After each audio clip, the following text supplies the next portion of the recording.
Hi friends, welcome to Nirbhar YouTube channel. ఈరోజు మనం మన ఛానల్లో నా సెల్ఫ్ ఇంటర్వ్యూ ఇవ్వబోతున్నాను. ఓకే, సో అసలు నేను ఎలా ప్రిపేర్ అయ్యాను. ఓకే, సో మీకు ఇంతకుముందు చాలాసార్లు చెప్పాను నాకు 4 జాబ్స్ వచ్చాయని. అయితే ఈ 4 జాబ్స్ రావడానికి నేను ఎలా ప్రిపేర్ అయ్యాను, ఎలా స్ట్రగుల్ అయ్యాను చెప్తాను. ఓకే, ఎందుకోసం అంటే ఇప్పుడు మీరు ఆల్రెడీ ప్రిపేర్ అవుతున్నారు కదా. సో ఇందులో సింగరేణి జూనియర్ అసిస్టెంట్ ప్రిపేర్ అయ్యే వాళ్ళు ఉన్నారు, టీఎస్పీఎస్సీ గ్రూప్ 4. ఓకే, సో అలాంటి చిన్న చిన్న ఎగ్జామ్స్, పెద్ద ఎగ్జామ్స్ గురించి నేను ఏం చెప్పట్టే, గ్రూప్ 2 గ్రూప్ 1 వాళ్ళకి మాత్రం ఈ వీడియో పనికిరాదు. వాళ్ళ కోసం చెప్పట్లే, ఏమైనా చిన్న సింగరేణి జూనియర్ అసిస్టెంట్ కానీ, టీఎస్పీఎస్సీ గ్రూప్ 4 కానీ, SI and constable exams prepare అయ్యేంత వరకు అయితే నేను చెప్పగలను. ఎందుకంటే నాకంత ఉంది అనేది నా ఒపీనియన్. గ్రూప్ 2 గ్రూప్ 1 వాళ్ళకైతే నా నాలెడ్జ్ అనేది సరిపోదు. ఓకే, సో ఓన్లీ వాళ్ళు మాత్రమే వినండి. ఓకే, సో నేను ప్రిపరేషన్ ఎప్పుడు స్టార్ట్ చేశానంటే 2016. నేను ఉస్మాన్ యూనివర్సిటీలో 2016 నుంచి 2018 వరకు ఎంఎస్సి ఫిజిక్స్ చేశాను. ఓకే, సో ఆ టైంలో 2016లో నేను ఫస్ట్ బ్యాంకింగ్ కోచింగ్ జాయిన్ అయ్యాను. బ్యాంకింగ్ ఎక్కడంటే మహీంద్రా ఇన్స్టిట్యూట్లో, మీకు ఐడియా ఉండే ఉంటుంది, అమీర్పేట్లో ఉంటుంది. Okay, so first banking coaching join అయ్యాను. సో ఎలా అంటే అప్పుడు మాకు పీజీ కదా. సో పీజీ చేసేటప్పుడు మార్నింగ్ సెషన్ కానీ లేకపోతే ఈవినింగ్ సెషన్ కానీ అటెండ్ కావాలి, క్లాసెస్ అటెండ్ కావాలంటే. సో మధ్యలో మాకు పీజీ క్లాసెస్ ఉంటాయి కాబట్టి వాటికి అటెండ్ కావాలి. సో నేను మార్నింగ్ సెషన్ తీసుకున్నాను 6 to 8. Okay, so 6 to 8 Osman university మీకు తెలిసే ఉంటుంది, ఏ ఏరియాలో ఉంటుందో. తార్నాకాలు ఉంటుంది. తార్నాకా నుంచి అమీర్పేట రావాలంటే ఉస్మాన్ యూనివర్సిటీ లోపల మాది మానేరు హాస్టల్ నుంచి తార్నాకాలో బస్ ఎక్కాలంటే ఆల్మోస్ట్ 1 to 1.5 కిలోమీటర్ నడవాలి. ఓకే, సో డైలీ మార్నింగ్ 5కి లేచి బ్రష్ చేసుకొని 1 కిలోమీటర్ నడిచి సో అక్కడ బస్ ఎక్కి అమీర్పేటలో కోచింగ్ వెళ్ళేవాడిని, బ్యాంక్ కోచింగ్. యాక్చువల్గా నేను Telugu medium, up to degree వరకు తెలుగు మీడియం. ఓకే, సో పీజీలో ఎలాగో ఇంగ్లీష్లో రాయాలి. సో తెలుగు మీడియం కాబట్టి నాకు మహీంద్రాలో ఒక్క క్లాస్ కూడా అర్థం కాకపోయేది, అయినా కానీ ట్రై చేసేది. సో అట్లీస్ట్ ఒక 1 month విన్నాను. ఓకే, సో వాళ్ళు ఏం చెప్పారంటే నేను కోచింగ్ తీసుకునేటప్పుడు అది లైఫ్ లాంగ్, వాళ్ళు కార్డు ఇస్తారు, గ్రీన్ కార్డ్ అని, రెడ్ కార్డ్ అని సంథింగ్ కార్డ్స్ ఇస్తారు. ఏ కార్డు తీసుకుంటే అంత వ్యాలిడిటీ ఉంటుంది, లైఫ్ లాంగ్ వ్యాలిడిటీ అని చెప్పేటోళ్ళు అన్నట్టు చెప్పిర్రు. అయితే యాక్చువల్గా ఏంటంటే నేను ఫస్ట్ 1 month విన్న తర్వాతకి నాకు అర్థం కావట్లేదని కొంచెం బ్రేక్ తీసుకొని మళ్ళీ విందామనుకుంటే మళ్ళీ వెళ్తే లేదు వ్యాలిడిటీ అయిపోయింది అంటే, లైఫ్ లాంగ్ వ్యాలిడిటీ అన్నారు కదా అంటే అది ఓన్లీ అంటే అక్కడ యాక్సెస్ చేయడానికి అంటే ఇన్స్టిట్యూట్ పోవడానికి మాత్రమే, క్లాసెస్కి అలౌ లేదని చెప్పారు. ఓకే, సో అది జరిగింది. అంటే ఆ టైంలో నేనైతే ఏం నేర్చుకోలేదు. అదే టైంలో నేను పీజీ ఫస్ట్ సెమిస్టర్లో ఫెయిల్ అయినా అని ఇంకా అసలు అటు సైడ్ వెళ్ళడం మానేసిన, అంటే 2016లో మానేసిన. తర్వాత నేను మనకి ఇప్పుడు నార్మల్గా దిల్సుఖ్ నగర్లో ఎస్ఐ వాళ్ళు ప్రిపేర్ అవ్వడానికి ఆ టైంలో 2016లో ఏదో జిరాక్స్ సెంటర్లో మెటీరియల్ ఇచ్చేవారు, యూనిక్ స్టడీ సర్కిల్స్ ఏదో స్టడీ సర్కిల్ది. సో అక్కడ నేను ఆర్థమెటిక్ది, రీజనింగ్ది జిరాక్స్ బుక్ కొనుక్కొని సో అందులో ప్రాక్టీస్ చేశాను అన్నట్టు. ఓకే, సో ఫస్ట్ నేను మ్యాథ్స్ ప్రిపేర్ అయింది అది. సో నేను మహీంద్రాకి వెళ్ళినా కూడా అది వెళ్ళనట్టే. సో అక్కడ మొత్తం మనీ అంతా వేస్ట్ అయిపోయాను. నెక్స్ట్ అలా స్టార్ట్ చేశాను అన్నట్టు. ఓకే, సో అది చెప్పాను కదా, జిరాక్స్ మెటీరియల్ ప్రిపేర్ అయ్యేటోని. ఓకే, ఎక్కువ శాతం జిరాక్స్ మెటీరియల్ ప్రిపేర్ అయ్యాను. అంటే నా ఫస్ట్ ప్రిపరేషన్ దాంతో స్టార్ట్ అయింది. దాని తర్వాత పీజీ కంప్లీట్ చేసిన తర్వాతకి నెక్స్ట్ ఇంటికి వెళ్ళిపోయిన తర్వాత ఏదో పోస్టల్ జాబ్ పడింది అన్నట్టు. సో పోస్టల్ డిపార్ట్మెంట్లో పోస్ట్మెన్ సంథింగ్ ఏదో ఒకటి ఎగ్జామ్ పెట్టారు అన్నట్టు. 100 మార్క్స్కి 100 మార్క్స్లో 25 marks English, 25 marks maths, 25 marks general awareness, 25 marks Telugu అన్నట్టు. ఓకే, సో ఈ 100 మార్క్స్కి అప్పుడు నేను ఏమనుకున్నా అంటే సో చిన్న పోస్టల్ ఎగ్జామే కదా, 100 మార్క్సే కదా, సో అక్కడే కూర్చొని చదువుకోవచ్చు అని అక్కడే లోకల్లో ప్రిపరేషన్ స్టార్ట్ చేసినప్పుడు ఏమైంది, అప్పుడు నాకు అర్థమైపోయింది. అంటే ఎగ్జామ్ రాసిన తర్వాత నాకు అర్థమైపోయింది. అప్పటి వరకు నన్ను ఏమంటారు ఓవర్ కాన్ఫిడెన్స్, ఎక్కువ అంచనా వేసుకున్నా. ఓకే, సో అట్లీస్ట్ ఒక పోస్టల్ జాబ్ కూడా రాలేదు. సో పోస్టల్ అంటే అది చెప్పాలంటే చాలా లీస్ట్ ఎగ్జామ్ అన్నట్టు. ఓకే, సో అది కూడా రాకపోయేసరికి డిసైడ్ అయిపోయింది నాకు ఏం రాదని. అప్పుడు నా మైండ్లో ఫిక్స్ చేసుకున్నట్టు అప్పుడు హైదరాబాద్కి వచ్చి ఐఏసీ కోచింగ్ సెంటర్ ఉంటుంది కదా మనకి, ఐఏసీ దిల్సుఖ్ నగర్లో ఉంటుంది, మీకు ఐడియా ఉందో లేదో. సో ఫస్ట్ ఈ ఐఏసీ కోచింగ్ సెంటర్లో జాయిన్ అయ్యాను. ఓకే, సో మీకు ఇదంతా ఎందుకు చెప్తున్నానంటే సబ్జెక్ట్ ఇంత నేర్చుకోవడానికి రీజన్ చెప్తున్నాను, ఒక్కొక్కటి. సో చెప్పాను కదా నాకు ఆల్మోస్ట్ 4 జాబ్స్ వచ్చాయని. సో ఇందులో ప్రతిదీ ఇంపాక్ట్ ఉంటుంది అన్నట్టు. ఓకే, ఒక్కసారి వింటే మీకు ఒక ఐడియా వస్తుంది. ఓకే, సో ఇప్పుడు ఐఏసీ కోచింగ్ సెంటర్లో జాయిన్ అయినా ఆల్మోస్ట్ 2000 చెప్పాను కదా, 14-16 అది అయిపోతే 2018 స్టార్టింగ్లో వచ్చేసాను. 2018 స్టార్టింగ్లో ఐఏసీ ఇన్స్టిట్యూట్లో జాయిన్ అయిపోయాను. దేనికోసం అంటే ఎస్ఎస్సి సిజిఎల్ కోసం. ఓకే, సో ఐఏసీ ఇన్స్టిట్యూట్లో క్లాసెస్ వింటూ అక్కడ డైలీ మాక్ టెస్ట్లు పెడతారు అన్నట్టు. మేబీ ఇప్పుడు కూడా పెడుతున్నారు అనుకుంటా. డైలీ అంటే డైలీ న్యూస్ పేపర్ ఇస్తారు, Hindu news paper, daily mark test పెడతారు అన్నట్టు. ఓకే, సో నేనేం చేసిన అంటే ఒక 3 to 4 months డైలీ క్లాసెస్ విన్నాను, డైలీ న్యూస్ పేపర్ చదివేది. ఓకే, చెప్పాను కదా నేను తెలుగు మీడియం బ్యాక్గ్రౌండ్ కాబట్టి, సో నాకు ఇంగ్లీష్ ఒక్క ముక్క కూడా రాకపోయేది. డైలీ న్యూస్ పేపర్ తీసుకునేది, డైలీ అవన్నీ ఒక మన స్పైరల్ బెండింగ్ నోట్స్లో రాసుకునేది. ఒక A4 సైజ్ ఉంటుంది కదా, ఆ స్పైరల్ బైండింగ్ నోట్స్లో డైలీ న్యూస్ పేపర్లో నాకు ఏదైతే రాదో అది తీసుకొని ఫోన్లో డిక్షనరీలో వెతుక్కొని రాసుకునేటోని. ఓకే, సో అలా ఇంగ్లీష్ నేర్చుకున్నా. సో అక్కడనే ఆ ఎస్ఎస్సి ప్రిపేర్ అయ్యే వాళ్ళ దగ్గరనే, సో అదర్ దెన్ క్లాసెస్లో కొంతవరకు నేర్చుకున్నా. అక్కడ ఫ్రెండ్స్ ఇదే రూట్ వర్డ్స్ అని చెప్పాను కదా, Norman లివీస్, watt power made easy, ఇవన్నీ చదువుతుంటే చూసి సో ఆ బుక్స్ కూడా తీసుకొని చదవడం స్టార్ట్ చేసిన. ఓకే, సో ఇట్లా ఐఏసీలో కొంతవరకు నేర్చుకున్నా. ఐఏసీ తర్వాత నెక్స్ట్ మ్యాథ్స్ అనేది ఇప్పుడు అంటే మనం అనుకుంటాం ఇన్స్టిట్యూట్లలో మ్యాథ్స్ బాగాని, దాదాపు నాకు తెలిసి అయితే చాలా తక్కువ ఇన్స్టిట్యూట్లు మ్యాథ్స్ అంత పర్ఫెక్ట్గా చెప్పేది.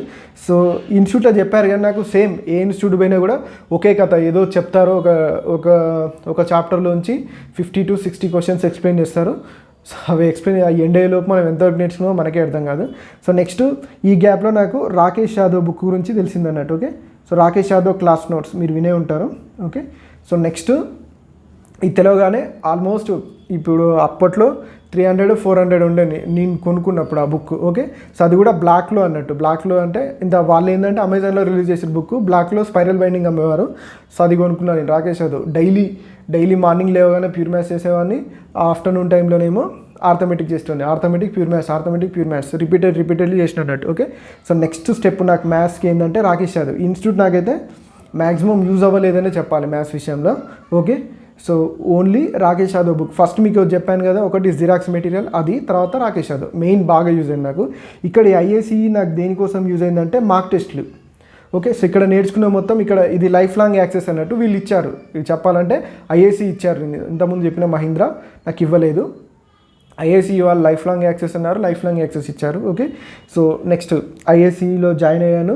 డైలీ ఎగ్జామ్స్ రాసేవాడిని, డైలీ మార్క్ టెస్ట్ పెట్టేవారు, మార్క్ టెస్ట్ ఎక్స్ప్లెనేషన్ కూడా ఉండేది. ఓకే, అంటే కొన్ని ఎగ్జామ్స్ టైంలో ఎక్స్ప్లెయిన్ చేసేవారు, నార్మల్ టైంలో చేయకపోతుండే. ఓకే, మ్యాథ్స్ అండ్ రీజనింగ్ వీలుంటే అవి 2 ఎక్కువ చేసేవాళ్ళు, అప్పుడప్పుడు జిఎస్ చేసేటోళ్ళు. ఓకే, సో ఇది రాకేష్ యాదవ్ నాకు మెయిన్ మ్యాథ్స్లో నాకు బాగా నేర్చుకుందంటే నేను రాకేష్ యాదవ్. ఓకే, సో రాకేష్ యాదవ్తో బాగానే నేర్చుకున్నా. ప్రిలిమ్స్ ఎస్ఎస్సి సిజిఎల్లో టైర్ 1 క్వాలిఫై అయినా. ఆల్మోస్ట్ నేను ఎక్స్పెక్ట్ చేసిన మార్క్స్ కంటే నాకు మంచి మార్క్స్ వచ్చినాయి. అంటే ఫస్ట్ అటెంప్ట్లో ఎస్ఎస్సి సిజిఎల్లో అన్ని మార్క్స్ అంటే కొంచెం మంచి స్కోరే, అంటే ఆల్మోస్ట్ 140 వరకు వచ్చింది నాకు, 142 ఏమో వచ్చాయి. సో ఎగ్జాక్ట్గా ఐడియా లేదు, 200కి. ఓకే, సో అంటే నాది first attempt with Telugu medium background, అంటే నా వరకు అయితే అది ఎక్కువే ఆ టైంలో అయితే. Okay, so next Rakesh Yadav తర్వాతకి ప్రిలిమ్స్ వచ్చింది కదా, మెయిన్స్ రాయాలి. ఇప్పుడు మెయిన్స్లో మనకి పెద్ద బిగ్గెస్ట్ టాస్క్ ఏంటంటే ఇంగ్లీషు, నెక్స్ట్ మ్యాథ్స్. మీకు తెలిసే ఉంటుంది ఎస్ఎస్సి సిజిఎల్ మెయిన్స్లో ఇంగ్లీషు 200 మార్క్స్కి, మ్యాథ్స్ 200 మార్క్స్కి ఉంటుంది. ఓకే, సో ఇప్పుడు మనం ఎంత చదివినా 200 మార్క్స్ మ్యాథ్స్, 200 మార్క్స్ ఇంగ్లీష్లో మ్యాక్సిమం మార్క్స్ తెచ్చుకుంటేనే సిజిఎల్ కొట్టడం అంతంత గగనం. ఎందుకంటే అది సెంట్రల్ ఎగ్జామ్, ఆల్మోస్ట్ ఇండియా మొత్తం రాస్తారు కదా. సో అదే అన్నట్టు అప్పుడు నేను ఎవరెస్ట్ ఇన్స్టిట్యూట్లో జాయిన్ అయినా, ఎవరెస్ట్ కోచింగ్ సెంటర్. ఓకే, ఈ ఎవరెస్ట్ కోచింగ్ సెంటర్లో ఇంగ్లీష్ అండ్ మ్యాథ్స్ సూపర్ ఉంటాయి. ఓకే, చాలా బాగుంటాయి. జాయిన్ అవ్వాలనుకుంటే జాయిన్ అవ్వచ్చు మీరు, ఫిజికల్గా క్లాసెస్ కావాలనుకుంటే. నేను కంపల్సరీ సజెస్ట్ చేసేది ఏంటంటే ఎవరెస్ట్ ఇన్స్టిట్యూట్. అది ఎవరికంటే మీరు ఒకవేళ ఎస్ఐకి ప్రిపేర్ అవుతుంటే వాళ్ళకి బాగా యూజ్ అవుతుంది. ఓన్లీ మ్యాథ్స్ ఎస్ఐ వాళ్ళకైతేనేమో మ్యాథ్స్ బాగా యూజ్ అవుతుంది. ఎస్ఎస్సి సిజిఎల్ ప్రిపేర్ అయితే మాత్రం సో కంపల్సరీ నేను మాత్రం ఎవరెస్ట్ ఇన్స్టిట్యూట్ని రిఫర్ చేస్తాను. Okay, so next Everest coaching సెంటర్లో కోచింగ్ తీసుకున్నాను. Okay, so maths and English. Okay, ఇక్కడ కూడా మ్యాథ్స్ మాత్రం చాలా బాగా చెప్తారు. ఓకే, ఇన్ కేస్ మీకు బాగా మ్యాథ్స్ మీద ఇంట్రెస్ట్ ఉండి ఎక్కువ మార్క్స్ రావాలంటే జాయిన్ అవ్వచ్చు. ఓకే, సో ఎవరెస్ట్ కోచింగ్ సెంటర్లో మ్యాథ్స్ ఇంగ్లీష్. ఓకే, ఇంతవరకు ఇంకా దీని తర్వాత నేను ఎక్కడ కోచింగ్ తీసుకోలే, ఇది అన్నట్టు. ఓకే, సో ఈ ఎవరెస్ట్ కోచింగ్ సెంటర్లో మ్యాథ్స్ ఇంకా బాగా నేర్చుకున్నాను. రాకేష్ యాదవ్లో కొంచెం, దాంట్లో కొంచెం, దీంట్లో కొంచెం. ఓకే, సో ఇక్కడ వరకు చాలా బాగా నేర్చుకున్నా. ఓకే, సో దీని తర్వాత నా సెల్ఫ్ అన్ని బుక్స్ అన్నట్టు మ్యాథ్స్ మొత్తం. సో ఇక్కడ జాయిన్ అయినప్పుడు నాకు మ్యాథ్స్ మీద చాలా ఇంట్రెస్ట్ కలిగింది. ఆ సార్ చాలా బాగా చెప్తారు మ్యాథ్స్. సో అక్కడి నుంచి నేను కూడా సెల్ఫ్గా కొన్ని ట్రిక్స్ క్రియేట్ చేసుకోవడం, షార్ట్ కట్స్ క్రియేట్ చేయడం నేను కూడా నేర్చుకున్నాను అన్నట్టు సబ్జెక్ట్ని. ఇంకెలా నేర్చుకోవాలి వీలున్నంత వరకు స్కూల్ బుక్స్ చదవడం, లేకపోతే వేరే డిఫరెంట్ బుక్స్ పర్చేస్ చేయడం. ఓకే, అలా ఇంకా సబ్జెక్ట్ మ్యాథ్స్ బాగా నేర్చుకున్నాను, సేమ్ ఇంగ్లీష్ కూడా సైమల్టేనియస్గా నేర్చుకున్నాను అన్నట్టు. ఓకే, సో అవే ఇక్కడ వరకు అయిపోయిన తర్వాత సేమ్ ఈ టైంలో ఏమైందంటే నేను టైర్ 2 కూడా రాశాను. ఓకే, సో టైర్ 2 మా బ్యాడ్ లక్ ఏంటంటే టైర్ 2 ఎగ్జామ్లో ఏదో ఫ్రాడ్ జరిగిందని 3 times రాశాను. ఒకే రోజు ఒకే ఎగ్జామ్ 2 సార్లు పెట్టారు. మ్యాథ్స్ తర్వాత ఇంగ్లీష్ పెట్టారు. ఆ మ్యాథ్స్ ఎగ్జామ్ క్యాన్సిల్ అయిపోయింది, మళ్ళీ ఇంకొకసారి పెట్టారు, మళ్ళీ రాసాం మ్యాథ్స్ ఎగ్జామ్. ఓకే, సో అయితే ఈ గ్యాప్లో ఏమైందంటే ఈ గ్యాప్లో క్యాన్సిల్ అయింది కదా, సుప్రీంకోర్టులో కేసు వచ్చింది అన్నట్టు. సుప్రీంకోర్టులో కేసు పడేలోపు ఆ టైంలోనే సేమ్ యాక్చువల్గా నేను ఎస్ఎస్సి CGL ప్రిపేర్ అయ్యే పర్సన్ని ఏమైందంటే ఆ కేసు వల్ల స్టేట్ గవర్నమెంట్ ఎగ్జామ్స్లోకి వచ్చాను అన్నట్టు. అదే టైంలో సేమ్ ఇప్పుడు మనకి ఎలాగైతే TSPSC Group 4 అని, SI కానిస్టేబుల్ ఇవన్నీ ఎలా ఉన్నాయో నోటిఫికేషన్స్, నేను అప్పుడు ఆ టైంలో కూడా సేమ్ Group 4 వస్తుంది, VRO వస్తుంది అన్నారు. అదే టైంలో స్టార్ట్ చేశాను నేను. ఓకే, సో సేమ్ ఇదే సిచ్యువేషన్ SI కానిస్టేబుల్ నోటిఫికేషన్ వచ్చింది అన్నట్టు. ఆ టైంలోనే మా ఫ్రెండ్స్ ఉండి మ్యాథ్స్ బాగా చేస్తావు కదా, ఎస్ఐకి అప్లై చేసుకో, SI కానిస్టేబుల్ అని చెప్పారు. సో అప్లై చేశాను. ఓకే, సో ప్రిలిమ్స్ కూడా రాశాను. సేమ్ ఇదే సిచ్యువేషన్, ఇప్పుడు ఎలాంటి సిచ్యువేషన్ ఉందో అలాంటి సిచ్యువేషనే.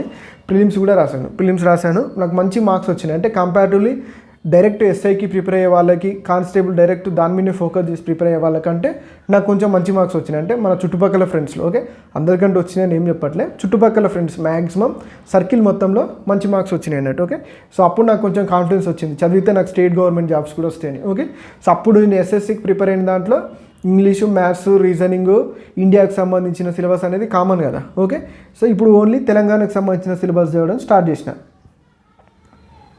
సో తెలంగాణకు సంబంధించిన సిలబస్ స్టార్ట్ చేసిన.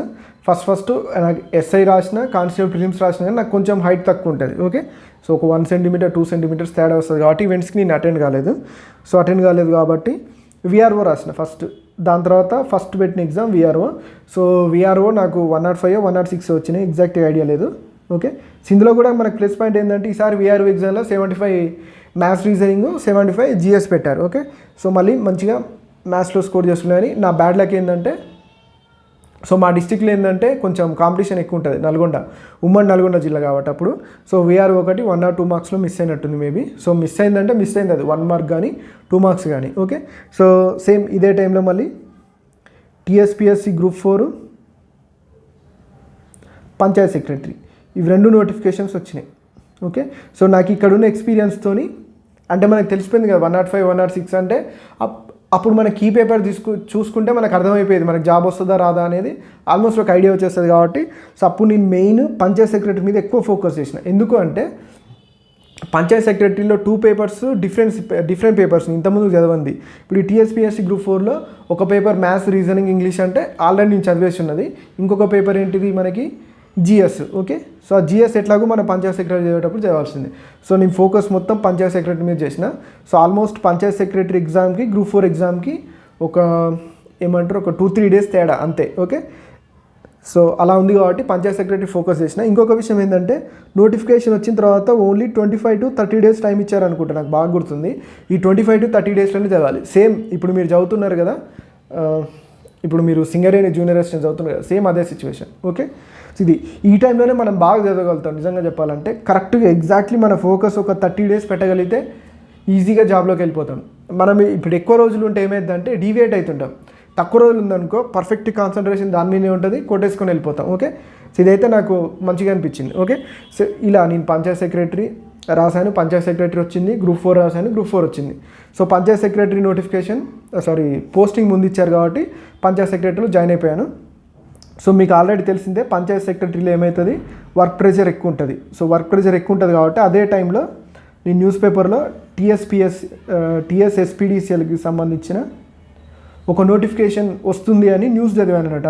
అదేంటిదంటే JPO, ఇంకొకటి ఏంటిదంటే JACO. సేమ్ ఇప్పుడు మీ సింగరేణి జూనియర్ అసిస్టెంట్ లాగా, లేకపోతే TSPSC Group 4 లాగా ఇది ఒక జూనియర్ అసిస్టెంట్ అన్నట్టు. JPO అంటే ఆల్మోస్ట్ మనకి సీనియర్ అసిస్టెంట్ క్యాటర్ ఉంటుంది అన్నట్టు, సీనియర్ అసిస్టెంట్ లెక్క.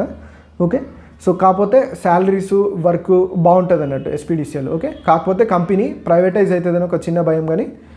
సో కానీ జాబ్ మాత్రం చాలా బాగుంటుంది, శాలరీ కూడా చాలా బాగుంటుంది. ఓకే, సో సేమ్ ఈ నోటిఫికేషన్ చూసి పంచాయత్ సెక్రటరీ జాబ్కి రిజైన్ చేసి కూర్చొని చదివిన. సో యాక్చువల్గా నేను రిజైన్ చేసిన తర్వాత ఏమైందంటే నోటిఫికేషన్ ఇవ్వలేదు, 1 or 2 months డిలే చేశారు. Same Singareni junior assistant notification లాగానే మనకి లాస్ట్ ఒక 6 months బ్యాక్, అంటే కోవిడ్ 4th వేవ్లో ఐ థింక్ అనుకుంటా, ఆ టైంలో కూడా మీకు సింగరేణి నోటిఫికేషన్ ఇస్తా అని చెప్పారు. ఆ టైంలో నేను కొన్ని వీడియోస్ కూడా చేసిన. సేమ్ అదే సిచ్యువేషన్ నాకు. సో ఇస్తా అని చెప్పి ఇవ్వలేదు. మేబీ నాకు వస్తుందో రాదో ఏం తెలియదు. ఓకే, సో ఆల్మోస్ట్ 1 month ఉత్తగానే అంటే ఖాళీగానే ఉన్నా. సో తర్వాత జేపీఓ నోటిఫికేషన్ వచ్చింది వాళ్ళకు. ఇక్కడ సేమ్ మీకు ఎంతైతే 2 months టైం ఇచ్చారో ఇలానే అన్నట్టు సేమ్ ఇప్పుడు మీకు జేఏసీఓకి ఎలా ఇచ్చారో ఒక 2 months టైం ఇచ్చారు. 2 months టైం ఇచ్చారు. జేఏసీఓకి కూడా సేమ్ అంతే. దీని తర్వాత 2 weeks టైం, అంటే 2 weeks అంటే 2 months తర్వాత ఇంకో 2 weeksకి జేఏసీఓ ఎగ్జామ్. ఓకే, సేమ్ మళ్ళీ జేఏసీఓలో కూడా మ్యాథ్స్ పార్ట్ ఎక్కువ, జిఎస్ పార్ట్ తక్కువ. కానీ జేపీఓ అలా కాదు, జేపీఓ మళ్ళీ సేమ్ మొత్తం డిఫరెంట్. ఓకే, సో కొద్దిగా మ్యాథ్స్ కొంచెం ఉంటుంది, ఇంగ్లీష్ కొంచెం ఉంటుంది, కానీ మీ రిమైనింగ్ మొత్తం మనకి చట్టాలు ఉంటాయి, లేబర్ లాస్ అంటాం మనం. ఓకే, సో అవి లేబర్ లాస్ ఉంటాయి, అది కొంచెం డిఫరెంట్ సిలబస్. ఓకే, సో ఈ 2 months కష్టపడి మంచిగా ప్లాన్ చేసుకొని జేపీఓ కొట్టేసాను. నాకు ఆల్మోస్ట్ 3rd rank వచ్చింది ఈ ఎగ్జామ్లో. ఓకే, సో నెక్స్ట్ జేఏసీఓకి నేనేం ప్రిపేర్ అవ్వలేదు. ఈ జేపీఓకి ఉన్న ప్రిపరేషన్తోనే ఇందులో మ్యాథ్స్ ఉంది కాబట్టి సో ఆటోమేటిక్గా దీంట్లో కూడా నాకు 4th rank వచ్చింది. ఇదేమో డిస్ట్రిక్ట్ వైజ్ పోస్ట్, అంటే ర్యాంకు డిస్ట్రిక్ట్ వైజ్కి ఇస్తారు. ఇదేమో స్టేట్ వైజ్ అన్నట్టు. జేపీఓ స్టేట్ వైజ్ ర్యాంక్ ఇచ్చారు, అంటే సౌతర్న్ మొత్తం ఎస్పీడీసీఎల్ మొత్తానికి. ఓకే, సగం స్టేట్ అనుకోవచ్చు చెప్పాలంటే. ఇదేమో డిస్ట్రిక్ట్ వైజ్ ర్యాంక్. ఓకే, ఒక దాంట్లో 3rd వచ్చింది, ఒక దాంట్లో 4th వచ్చింది నాకు. సో ఏమైంది, జేపీఓ మీద మళ్ళీ కోర్టు కేసు పడి 2019లో మాకు డాక్యుమెంట్ వెరిఫికేషన్ అయితే మన రీసెంట్గా 2022లో పోస్టింగ్ ఇచ్చారు. ఇది స్టోరీ. ఇప్పుడు నేను ప్రజెంట్ జేపీఓగా వర్క్ చేస్తున్నా. సో రీసెంట్గా జేఎస్ఈఓ వాళ్ళకు కూడా ఏమైంది, అపాయింట్మెంట్ ఆర్డర్స్ ఇచ్చారు. సేమ్ ఇప్పుడు మీరు సింగరేణి ప్రిపేర్ అవుతున్నారు కదా, అదే క్యాడర్. ఓకే, సో మన కంపారిటివ్లీ స్టేట్ టీఎస్పీఎస్సీ Group 4తో కంపేర్ చేస్తే దీని పే స్కేల్ ఎక్కువ. ఆల్మోస్ట్ సేమ్ మీకున్నది కదా 29,000+ సేమ్ జాబ్ అన్నట్టు ఈ జేఏసీఓ ఇప్పుడు మీరు చదువుతున్న సింగరేణి. కాకపోతే సింగరేణిలో ఇంకా కొన్ని ఫెసిలిటీస్ ఎక్కువ ఉంటాయి, కొన్ని అలవెన్సెస్ ఎక్కువ ఉంటాయి కంపారిటివ్లీ ఇక్కడ జేఏసీఓతో కంటే. అంటే మీరు టీఎస్ ఎస్పీడీసీలో జేఏసీఓ కంటే కూడా మీకు శాలరీ ఎక్కువ వస్తుంది. ఓకే, సో వీళ్ళకి అరౌండ్ 40,000+ వస్తుంది ఇక్కడ. మీకు అక్కడ ఆల్మోస్ట్ 50,000కి ఈక్వల్గా వస్తుంది. మళ్ళీ అక్కడ మీకు ఇంకా అలవెన్సెస్ కూడా ఎక్కువ ఉంటాయి, అంటే స్కూల్ ఫెసిలిటీస్ కానీ, నెక్స్ట్ ఇంకా గ్యాస్ సిలిండర్ ఫెసిలిటీస్ కానీ అవి ఎక్కువ ఉంటాయి అన్నట్టు Singareni junior assistant. Okay, so అర్థమైంది కదా. ఇది 4 jobs. నాకు ఇవే కాకుండా మీకు ఇంతకుముందు చెప్పాను కదా, నేను ఎస్ఎస్సి CGLలో నాకు అప్పుడు ఏమంటారు ఒక డాటా ఎంట్రీ టెస్ట్ కాల్ కూడా వచ్చింది, document verification come data entry. అంటే ఒకవేళ నేను సెలెక్ట్ అవుతానో లేదో నాకు తెలియదు, కానీ ఒకవేళ నేను సెలెక్ట్ అయ్యి ఉంటే ఆల్మోస్ట్ Group 4 అంటే సెంట్రల్లో Group 4 లెవెల్లో వచ్చేదని నేను వెళ్ళలేదు. ఎట్లాగో నేను స్టేట్లో Group 4 లెవెల్ జాబ్ చేస్తున్నా కాబట్టి మళ్ళీ సెంట్రల్లో ఎక్కడో వేస్తారని నేను వెళ్ళలేదు. నాకు ఎంటీఎస్ కూడా almost SSC CGL, CHSL, MTS అని ఉంటాయి. ఒక CHSL ఎగ్జామ్ కూడా మంచిగా రాశాను, ఒక MTS ఎగ్జామ్. అంటే ఆ సిరీస్లో 3 ఎగ్జామ్లలో మంచి పర్ఫార్మెన్స్ ఇచ్చాను. కాకపోతే ఏంటంటే నాకు స్టేట్ గవర్నమెంట్ జాబ్ చేసినప్పుడు నాకు ఇక్కడే మంచిగా అనిపించింది అన్నట్టు. అంటే ఇంటికి దగ్గర ఉంటాం కదా, సో అది పోస్టింగ్ ఎక్కడ ఇస్తారో తెలియదు. ఇది సో ఇది ఇప్పుడు మీకు ఎందుకోసం చెప్పానంటే ఇది ఇన్ని జాబ్స్ అంటే సో 4 jobs అంటే నాకు దీంట్లో మేజర్ రోల్ ప్లే చేసింది ఏంటంటే maths and reasoning. Okay, so అలా అని నేను వేరే సబ్జెక్టులలో తక్కువ స్కోర్ చేశానని కాదు, కాకపోతే నన్ను బాగా అట్రాక్ట్ చేసింది, నాకు బాగా ఇంపార్టెంట్ అనిపించింది కూడా అదే. ఓకే, సో ఇప్పుడు చూడండి ఈ దారిలో నన్ను ఎక్కువ సేవ్ చేసింది ఏమంటారు మీరు, మ్యాథ్స్ అండ్ రీజనింగా కదా, సో ఇంగ్లీష్ కూడా. ఓకే, సో ఇప్పుడు మీరు చూసారు కదా, అంటే ఎక్కడి నుంచి ప్రిపేర్ అవుతూ వచ్చానో ఆ ఎక్స్పీరియన్స్ అంతా మీకు యూజ్ అవుతుంది ఇప్పుడు ఇందులో, అవునా కదా. ఈ ఎక్స్పీరియన్స్ మొత్తం మీకు యూజ్ అవుతుంది.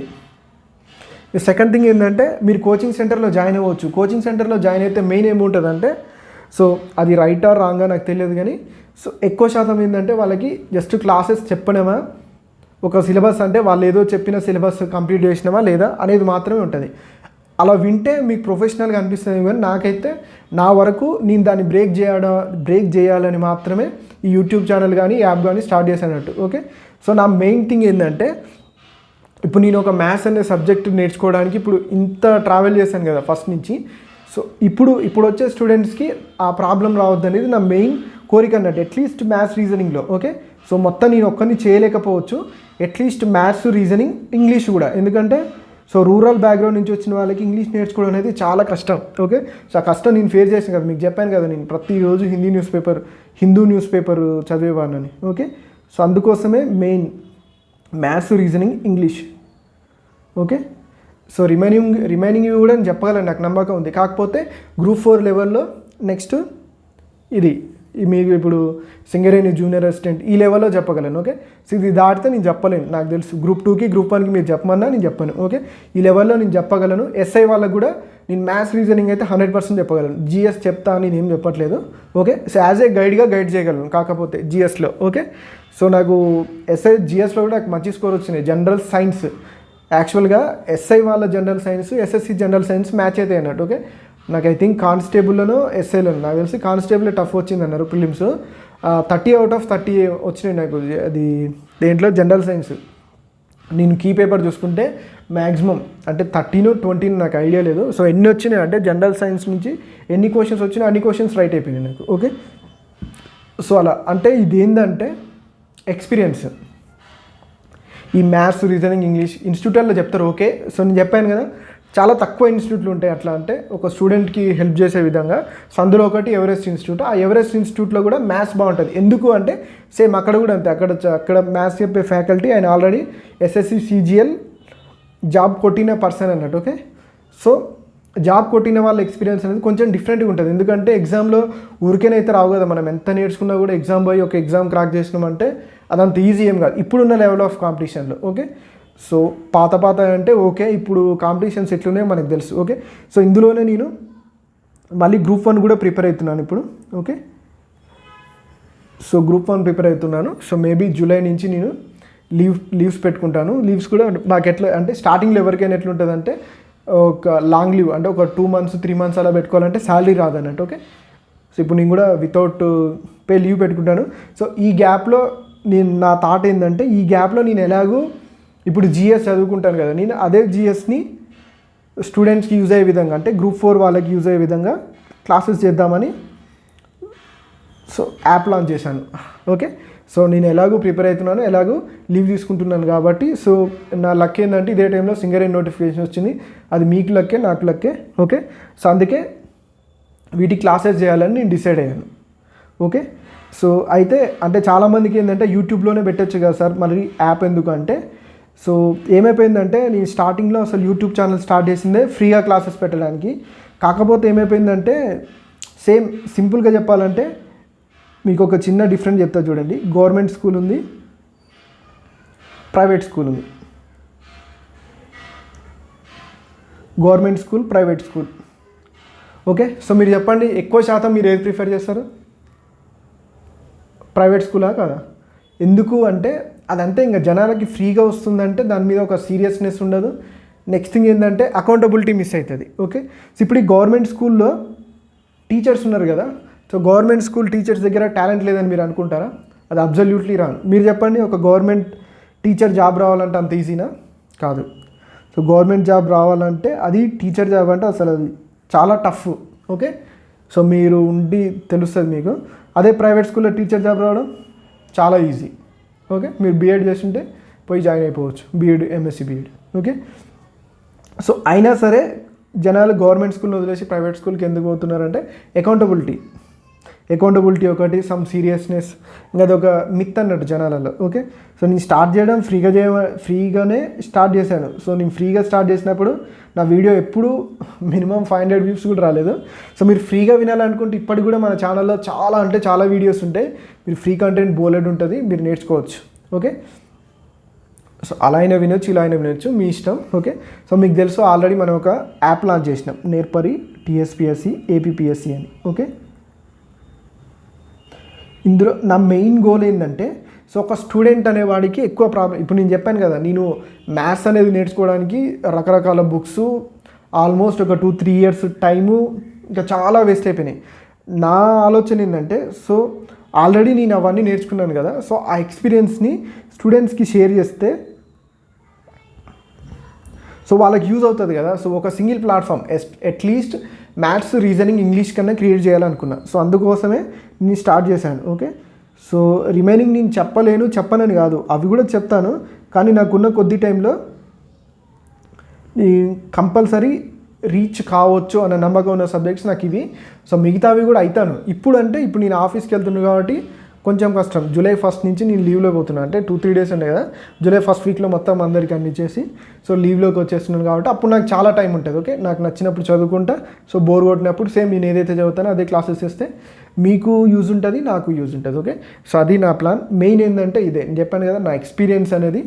ఇప్పుడు చెప్పండి, మీకు అదే ఎక్స్పీరియన్స్ రావాలంటే మీరు ఎంత టైం స్పెండ్ చేయాలి, ఎంత మనీ స్పెండ్ చేయాలి. ఓకే, సో ఈజీగా అయితే ఇప్పుడు నేను ఒక 2-3 ఇన్స్టిట్యూట్లు అంటే నాకు ఏ ఇన్స్టిట్యూట్లో అయితే ఫ్రీగా ఏం చెప్పలేదు. నెక్స్ట్ చాలా బుక్స్ రిఫర్ చేశాను, సో ఆ బుక్స్ కూడా ఫ్రీ ఏం రాలేదు. సో ఎంత టైం అంటే ఇప్పుడు సింపుల్గా ఒక పర్సన్ వచ్చి ఒక విషయం చెప్పినప్పుడు నేర్చుకోవడానికి అదే ఒక బుక్ కొనుక్కొని, అది కూడా ఏది మంచి బుక్ అని తెలుసుకొని ఆ బుక్లోని ఇన్ఫర్మేషన్ చూసుకొని అది మనం అడాప్ట్ చేసుకొని దాన్ని మళ్ళీ అప్లై చేయాలంటే ఎంత టైం పట్టుద్ది, ఎంత ఎఫర్ట్ పెట్టాలో మీరే ఆలోచించండి. ఓకే, సో మీరు చాలా లక్కీ, అదంతా మీ దగ్గరికి వచ్చేసింది ఇప్పుడు. ఓకే, సో అదంతా మీకు నేను ఇవ్వాలనుకుంటున్నాను. ఓకే, సో మీరు సింపుల్గా యాప్ డౌన్లోడ్ చేసుకోవడం, ఎంతో కొంత మనీ పే చేయడం, చూడడం, అదే మీ పని. సో నా పని కూడా అంతే, మీరు వింటుంటాను, నేను చెప్తుంటా అంతే. సో నేను ఆల్రెడీ ఫిక్స్ అయిపోయాను. ఇంతకుముందుకు నాకు మెయిన్ ప్రాబ్లం ఏముండే అంటే, సో ఈ యాప్ లేక వేరే దాంట్లో ఏ ప్లాట్ఫామ్లో వెళ్ళాలో నాకు అర్థం కాలేదు. సో యూట్యూబ్లో చెప్తే ఏమవుతుందంటే, నేను ఇంత కష్టపడి నేర్చుకున్నది కూడా సో మేబీ వేరే వాళ్ళు చూసి వాళ్ళు కమర్షియల్గా యూజ్ చేసుకోవచ్చు. ఇప్పటి కూడా నా దాంట్లో జాయిన్ అయ్యి, అంటే ఇంతకుముందుకు నేను గూగుల్ డ్రైవ్లో అట్లా క్లాసెస్ చెప్పాను, అందులో జాయిన్ అయ్యి వేరే దగ్గర ఫ్యాకల్టీగా పనిచేసే వాళ్ళు కూడా ఉన్నారు నా ఛానల్లో. ఓకే, సో మేబీ నేను అంత ఫేమస్ కాకపోవచ్చు, ఫేమస్ అవ్వాలని కూడా నాకు లేదు. ఓకే, సో నా దగ్గర ఎవరైతే జాయిన్ అవుతారో వాళ్ళకి నేను నేర్చుకునేది మొత్తం ఈజీగా నేర్పించాలి, అది నా మెయిన్ గోల్. ఓకే, సో అదే నా గోల్. ఓకే, సో మ్యాక్సిమం మీరు దీన్ని యూజ్ చేసుకుంటారు అనుకుంటున్నా. ఓకే, ఎంతమంది వింటారో, ఎంతమంది లాస్ట్ దాకా విని ఎంతమంది ఫాలో అవుతారో నాకు తెలియదు. సో చాలామంది ఏం కంప్లైంట్ ఇస్తున్నారంటే, సార్ వీడియోస్ కంప్లీట్గా లేవు అంటే, చేస్తే ఉంటాయి. మీరు వినడం స్టార్ట్ చేస్తే నేను చెప్పడం స్టార్ట్ చేస్తా. ఓకే, సో మీరు ఇంట్రెస్ట్ చూపించి డౌన్లోడ్ చేసుకొని మీరు జాయిన్ అవుతూ ఉంటే నేను రెగ్యులర్గా క్లాసెస్ చేస్తుంటాను. అంటే ఇక్కడ నేను 1 year వ్యాలిడిటీ పెట్టా ప్రతి కోర్స్కి. ఎందుకు అంటే ఏదో కొంచెం నేర్చుకొని మళ్ళీ 3 months అయిపోగానే మళ్ళీ ఆపి అట్లా ఉండొద్దని, మీ కంటిన్యూటీ మిస్ అవుద్ది. ఈ 1 yearలో అన్లిమిటెడ్ కంటెంట్ నేను పోస్ట్ చేస్తాను. అంటే కిరణ్స్ బుక్ అంటే కిరణ్స్ బుక్కే అలానేం కాదు, అన్లిమిటెడ్ కంటెంట్ వస్తుంది మీకు. అంటే ఇక్కడే ఆగిపోయి అక్కడే ఏదో కమర్షియల్గా అంటే మనీనే, కాకపోతే ఏంటంటే మీరు అంతే ఇచ్చారు కాబట్టి నేను అంతే చెప్తా అనే మెంటాలిటీతో కాకుండా మీకు ఎంతవరకు యూజ్ అవుతుందో అంతవరకు వెళ్ళేలాగా చెప్పాలనుకుంటున్నాను. మ్యాక్సిమం డైలీ మార్నింగ్ ఒక 2 hours, ఈవినింగ్ ఒక 2 hours స్పెండ్ చేసినా కూడా నాన్ స్టాప్గా చెప్పగలను నేను. సేమ్ ఏముంది, స్క్రీన్ మీద మ్యాథ్సే కదా, సో రాసుకుంటూ వెళ్ళిపోవాలి. సో ఇప్పుడు మీరు ఏదైతే చూస్తున్నారో ఇది సామ్సంగ్ గెలాక్సీ ట్యాబ్ S6 అన్నట్టు. ఓకే, చాలామంది అడిగారు మీరు ఎలా రాస్తున్నారు సార్. దీని కాస్ట్ అరౌండ్ 60,000 ఉన్నది. ఓకే, 60,000. ఓకే, యాప్ కాస్ట్ ఇప్పుడు యాప్లో ఇప్పుడు నాకు మీరు పే చేశారనుకో ఆ మనీ, సో దాంట్లో కొంతవరకు నాకు వస్తుంది, కొంతవరకు యాప్ వాళ్ళకి వెళ్ళిపోతుంది. సో ఇవన్నీ కామన్, ఇవన్నీ ఉంటాయి. అంటే మేము ఇంత పే చేస్తున్నాం, ఇంతమంది స్టూడెంట్స్ ఉన్నారు, అది కాదు, ఎక్కడ ఉండేది అక్కడ ఉంటుంది. సో 60,000 ఇప్పుడు నేను దీనికోసం ఇన్వెస్ట్ చేశాను. అంటే నాకు ఇది రిటర్న్ రావాలని కూడా కాదు, కాకపోతే ఏంటంటే నా మెయిన్ ఐడియా ఏంటంటే స్టూడెంట్కి ఇప్పుడు బోర్డు అనుకో, ఆ బోర్డు చుట్టూ తిరుక్కుంటూ అటు ఇటు చెప్తుంటే దాని మీద టెక్స్ట్ కనపడకుండా అంత కాన్సన్ట్రేషన్ ఉంటుంది. నేను బాగా అబ్జర్వ్ చేసిన తర్వాతకే ఈ విధానానికి వచ్చింది. ఇప్పుడు దీంట్లో నేను ఏదైతే రాస్తున్నా అది డైరెక్ట్ మీకు డిస్ప్లే అవుతుంది. ఓకే, నేను మాట్లాడేది మీకు వినిపిస్తుంది, అది చాలు అనేది నా ఒపీనియన్. మెయిన్ ఎప్పుడో ఒకసారి ఇంటరాక్ట్ అవ్వాల్సిన సందర్భం వచ్చినప్పుడు కంపల్సరీ ఏముంది, సింపుల్గా ఫ్రంట్ క్యామ్ ఆన్ చేసుకొని ఇంటరాక్ట్ కావచ్చు, అది కూడా పెద్ద ప్రాబ్లం ఏం కాదు. సో నా మెయిన్ గోల్ ఇది. ఇంకొకటి ఏంటంటే ప్రీవియస్ క్వశ్చన్ పేపర్స్ ఎక్స్ప్లెయిన్ చేసినప్పుడు మీకు ఒక ఎక్స్పీరియన్స్ వస్తుంది అన్నట్టు. డైరెక్ట్ మన క్వశ్చన్ పేపరే మనం ముందర పెట్టుకొని సాల్వ్ చేస్తున్నాం లేదా వింటున్నాం, ఒక క్వశ్చన్ పేపర్ ఎలా సాల్వ్ చేస్తున్నారో చూస్తున్నాం అనేది మీకు వస్తుంది. కావాలంటే నేను RRB group D, RRB NTPC previous పేపర్లు చాలా చేశాను, అందులో చూడండి మీకు తెలుస్తుంది ఇది స్క్రీన్ వల్ల యూజ్ అయిందో. ఓకే, సో మెయిన్ అది నా ఉద్దేశం. మీకు ఇంట్రెస్ట్ ఉండి మీకు కంపల్సరీ జాబ్కి ప్రిపేర్ అవ్వడంలో మీకు ఒక స్టెప్ దొరికింది అనుకుంటే మాత్రం జాయిన్ అయిపోండి, మీకు ఏదో ఒక విధంగా హెల్ప్ అవుతుంది. ఓకే, సో ఇట్లా మీరు మనీ అనుకుంటారు, అట్లా మనీ పెట్టి నేను కొనుక్కొచ్చి పక్కకు వేసిన పుస్తకాలు బోలెడు ఉన్నాయి. ఓకే, సో నేను ఎప్పుడు వేస్ట్ అనుకోలేదు, ఎందుకంటే కంపల్సరీ నా లైఫ్లో ఏదో ఒక రోజు ఉపయోగపడుతుంది. ఇప్పుడు నా ఫోన్లో అరౌండ్ 1000 వరకు పీడిఎఫ్స్ ఉంటాయి, డిఫరెంట్ సబ్జెక్టుకి సంబంధించిన 1000 కంటే ఎక్కువనే ఉంటాయి. ఓకే, సో అది ఏ రోజు నేను తీసి చూసినా చూలేదో కూడా తెలియదు నాకు. అందులో ఏదైతే యూజ్ అయితే 1-2 యూజ్ చేసుకుంటా, కాకపోతే ఏంటంటే నాకు రిఫరెన్స్ కోసం ఎప్పుడైనా కావాలన్నప్పుడు చూసుకుంటాను. ఓకే, సో మీకు అన్లిమిటెడ్ కంటెంట్ ఉంది నా దగ్గర. మ్యాథ్స్ రీజనింగ్ చెప్పాను, SSC CGL, ఇప్పుడు నేను గ్రూప్ 1కి ప్రిపేర్ అవుతున్నా, ఆల్మోస్ట్ GS కూడా ఉంటుంది. అన్లిమిటెడ్ కంటెంట్ ఉంది కాబట్టి యూజ్ చేసుకోండి. అది టెలిగ్రామ్ ద్వారా కానీ యూట్యూబ్ ద్వారా కానీ మీకు ఎందులో దొరికితే అందులో యూజ్ చేసుకోండి. Okay, so thanks for watching and all the best for your exams. మీరు ఏ ఎగ్జామ్ ప్రిపేర్ అయినా మీకు కంపల్సరీ జాబ్ రావాలని కోరుకుంటున్నాను. Okay, so thank you once again.